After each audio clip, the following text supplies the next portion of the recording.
सही है।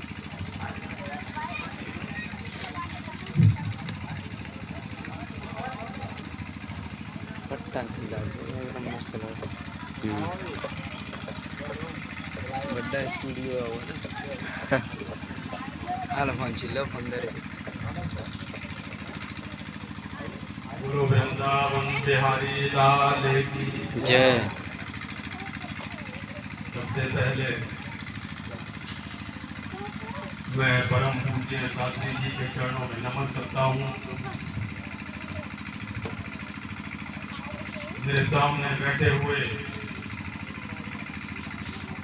मेरे पिता तुल्य बुजुर्गों,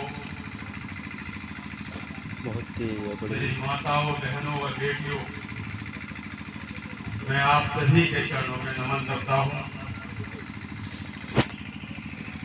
और इस भागवत को कराने वाले सभी आयोजकों को मैं बहुत बहुत बधाई देता हूँ कि उन्होंने ये पुनीत कार्य किया।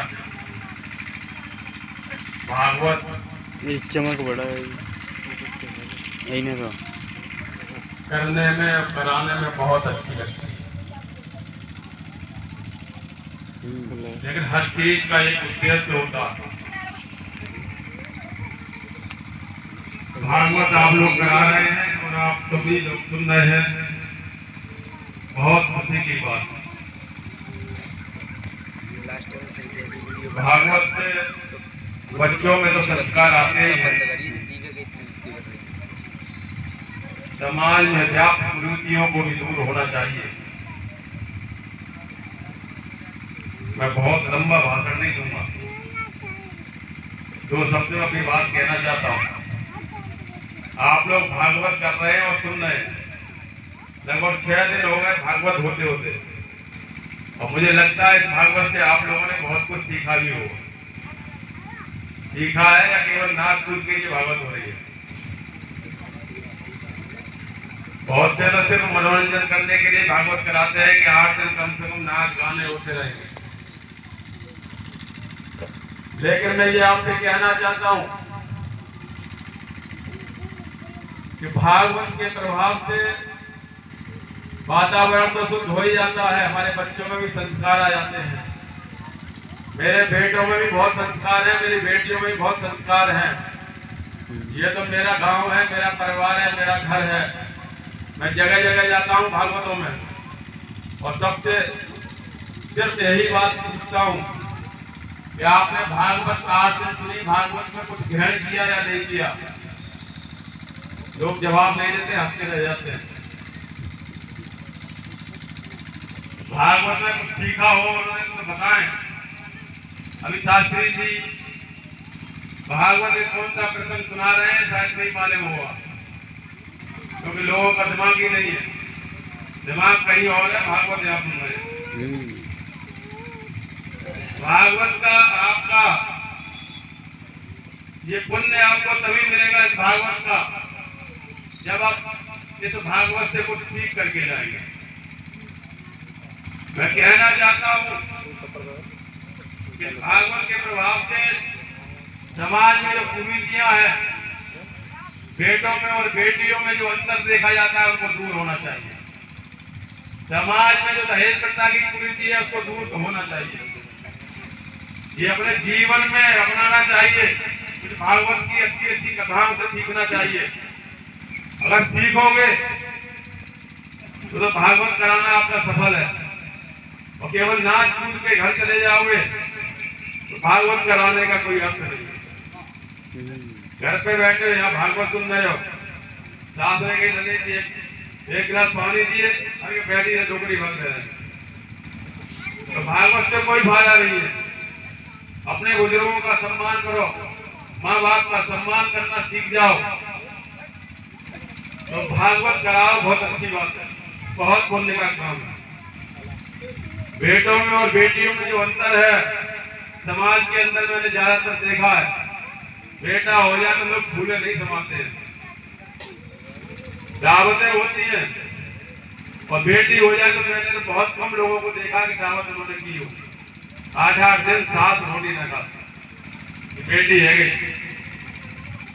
लेकिन उन्हें शायद ये नहीं पता है बेटी कमी होती है बेटे की, इसकी वजह से होती है। बहू की कोई कमी नहीं होती, बहू को दोष देते हैं लोग, बहू का कोई दोष नहीं होता बेटी होने में, बेटे का दोष होता है।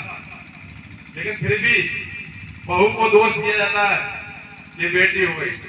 आज समाज में मेरी बेटियां बहुत नाम रोशन कर रही हैं, पढ़ाई में, लिखाई में, खेल कूद में, सब में।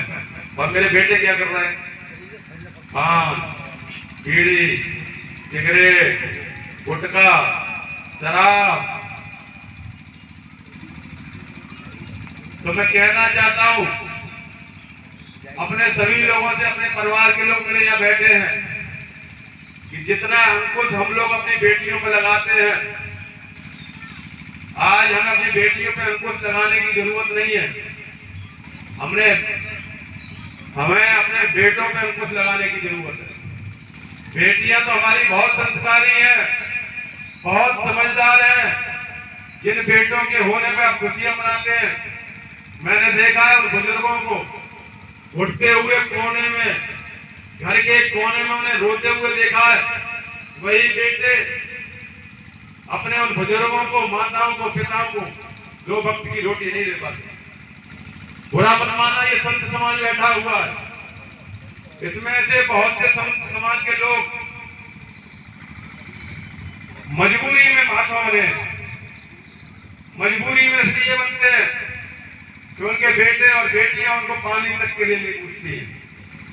आप लोग भागवत करा रहे हैं, बहुत अच्छी बात है, लेकिन मैंने हर जगह भागवत में ये कहा कि भागवत आप लोग कराते हैं, बहुत अच्छी बात है, लेकिन कम से कम एक पुण्य का काम और कर दिया करें आप लोग, तो बहुत सारा पुण्य एकदम इकट्ठा होकर आप लोगों को मिल जाएगा।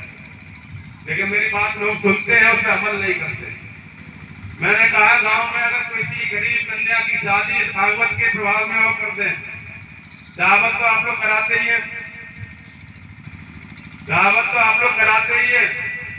सबसे गरीब कन्या को अगर छांट लें गाँव में और उसके हाथ पीले करा दें साथ के साथ, केवल क्या करना है, उसको शादी का सामान ही तो देना है। तो हम जैसे लोग, बहुत लोग बैठे हैं, जो आप लोग आदेश कर देंगे उसका हम पालन करेंगे, जो भी होगा उसकी मदद करेंगे हम तरीके से, और एक पुण्य मिलेगा आप लोगों को। वो कन्या जब भी जाएगी आप लोगों का नाम लेगी कि आप लोगों ने उसकी शादी की। लेकिन सुनते समय करता कोई नहीं। भागवत की नाचे कूदे मनोरंजन किया भागवत को। मैं शास्त्री जी से कहना चाहता हूँ, बहुत लंबा भाषण नहीं देना चाहता हूँ, क्योंकि लोग शास्त्री जी को सुनने आए, मुझे सुनने नहीं आए। मैं बहुत कटु बोलता हूँ और बहुत ही कड़ुआ बोलता हूँ, इसलिए कम ही बोलूंगा। मेरी बेटियां बहुत संस्कारी है, जरूरत है अपने बेटों को संस्कारी बनाने का। मैं शास्त्री जी से कहना चाहूंगा कि जितने लोग भी भागवत यहाँ सुन रहे हैं, उन सभी लोगों को एक एक शपथ जरूर दिलवा देना। अवगुण सब में होते हैं, मुझ में भी है, आप में भी है। जब भागवत आप सुन रहे हैं तो कम से कम एक अवगुण इस भागवत के प्रभाव से यहीं पर छोड़ के चले जाना। चाहे बीड़ी का हो, सिगरेट का हो, चाहे शराब का हो, चाहे बहू का सास को गालियां देने का हो, या लड़ने का, झगड़ने का हो, ये भी अवगुण की श्रेणी में आता है। अगर कसम खा करके, शपथ खा करके इस भागवत में आप यहाँ छोड़ जाएंगे तो आपको बहुत सारा पुण्य मिलेगा और ये भागवत भी सफल हो जाएगा। इन बेटों से कहना चाहूंगा कि जो आप लोग आज कर रहे हैं, बीड़ी, पान, सिगरेट, शराब, गुटखा खा करके आप अपने शरीर का नाश कर रहे हैं, अपनी सामाजिक प्रतिष्ठा का नाश कर रहे हैं, अपने जीवन का नाश कर रहे हैं। इसमें सुधार करो और हो सके तो अपने माँ बाप की इज्जत करो, सम्मान करो, जिन्होंने तुम्हें पैदा किया। बच्चा लड़के को बुढ़ापे की हड्डी कहते हैं, बुढ़ापे की लाठी कहते हैं। बुढ़ापे की लाठी सिर्फ इसलिए कहा जाता है कि जब पिता बूढ़ा हो जाए, घुटने काम ना करे, तो अपने बेटे के कंधे पे हाथ रख करके चल सके। ऐसा मत करो कि पिता से पहले ही आप लोग चले जाए। मैंने देखा है आजकल के बच्चों में संयम नाम की चीज नहीं है, धैर्य बिल्कुल नहीं है, सहन शक्ति बिल्कुल नहीं है। पत्नी से लड़ाई हो गई, झगड़ा हो गया, कमरे में गए और फांसी में लटक गए। हमारे पास में हजारा नहर है, मैं अक्सर देखता हूँ जाकर लोगों से कूद जाते हैं, आत्महत्या कर लेते हैं, माँ बाप को बिलखते हुए छोड़ जाते हैं। अपने पीछे इन बच्चों को छोड़ जाते हैं बिलखते हुए। मैंने देखा है और मैं रोज देखता हूँ, इसलिए आप लोगों को समझा रहा हूँ।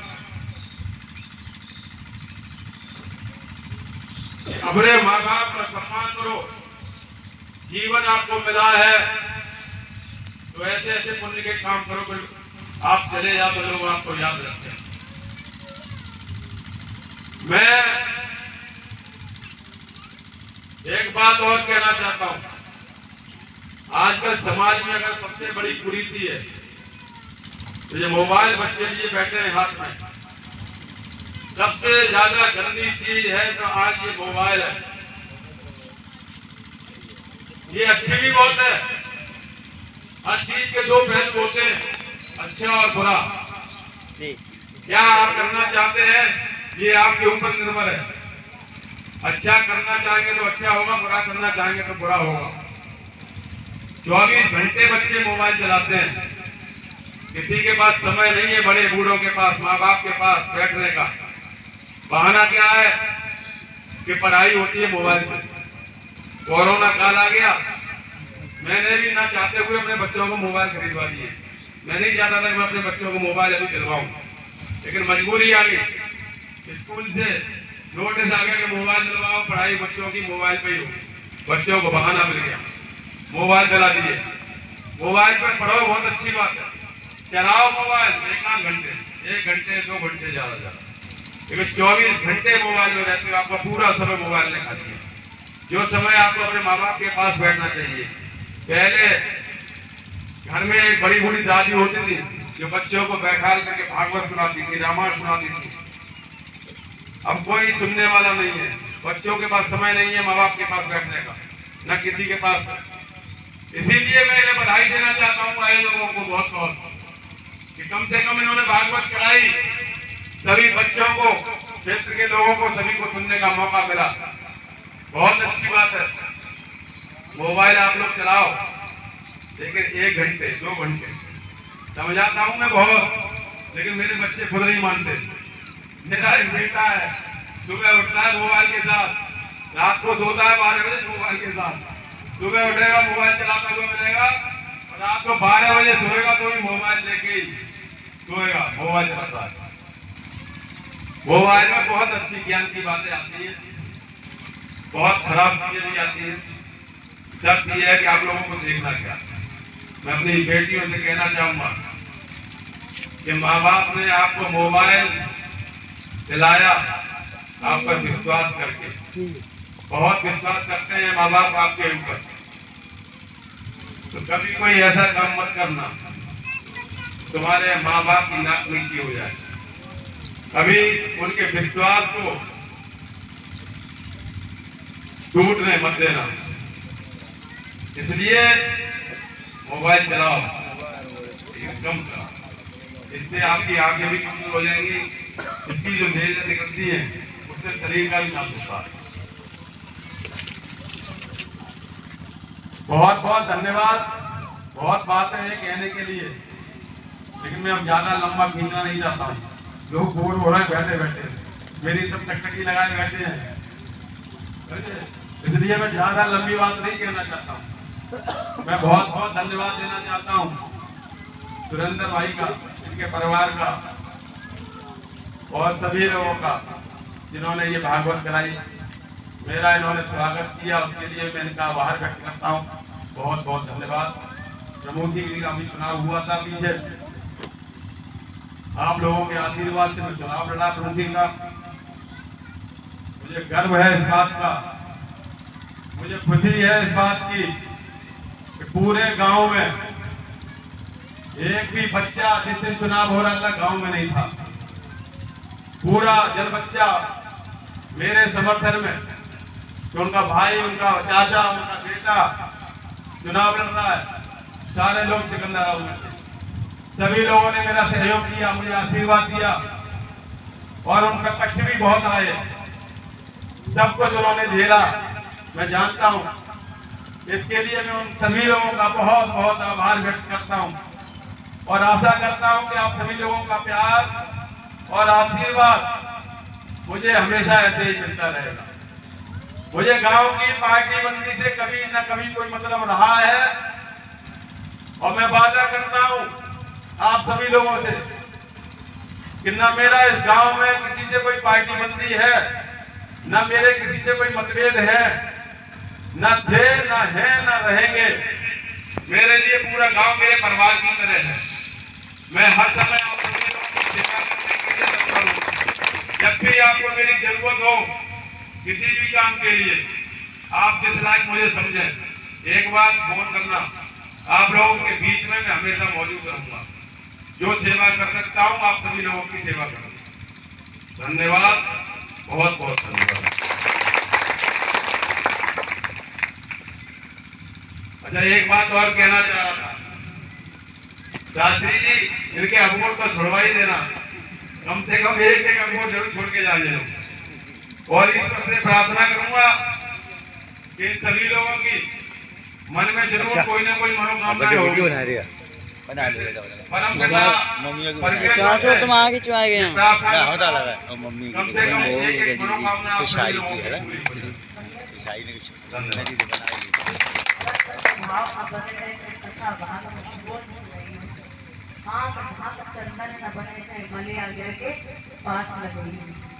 सुधार करने की हम आप कोशिश करते हैं, पूर्ण कोशिश करते हैं। मैं सहमत हूँ आपकी बात, लेकिन हमें और आपको केवल प्रयास करना है, कोशिश करना है। पूर्ण कोशिश की जाती है, लेकिन सुधरता तो वही है जो खुद सुधरने के लिए कदम आगे बढ़ाता है। बोली राज श्री भगवान की, बोली कन्हैया लाल की। वो फोन कर रहे हैं मेरी गाड़ी में। जो कहते हैं उन्होंने कलश वाली कन्या खड़ी हो जाए।